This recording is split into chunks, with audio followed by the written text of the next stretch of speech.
For the over 75 odd players in the Indian banking sector, it is a time for change.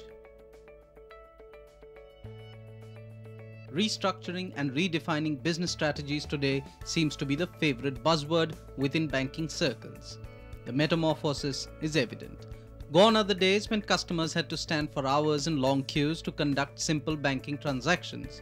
Now, the computer screen has replaced slow-moving files and documents. Information today is available at the press of a button. Technology is playing a major role in making modern-day banking a pleasant experience. One of the important factors which worked in favor of IndusInd Bank is the technology. IndusInd Bank has acquired one of the best international softwares available for banking industry. The whole business ambience around the sector is changing rapidly and for the better. The reasoning being that satisfied customers are the key to better bottom lines, and the philosophy behind the transformation is the age-old law of evolution, survival of the fittest.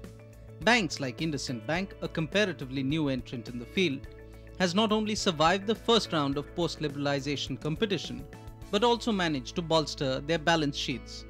In a yearly survey of the best banks in India conducted by a leading business magazine, IndusInd Bank has managed to grab the second rank in 1997, up from 28th on the same survey last year. The productivity, business per employee, is the highest we have for the banking industry. The business per employee in IndusInd Bank is 20 crores as against less than 1 crore in nationalized banks. Then profitability, net profit as a percentage of net worth is also quite high. Then operating expenses as a percentage of total income is less than 10%, which again is the lowest for a banking industry.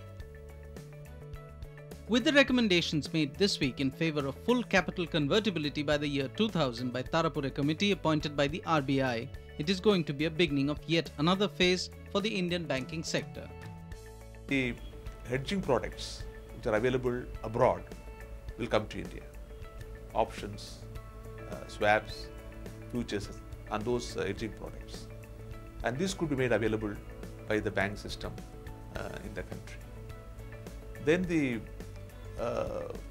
opportunities available for the Indian customers for investment abroad, putting up joint ventures abroad. These opportunities can be exploited by the banking system and assist the customers to really globalize in their operations. Thanks to liberalization, Indian customers can now demand products and services of a global standard. And for banks in India, the message is clear. For it is about time they build their business plans around customer satisfaction.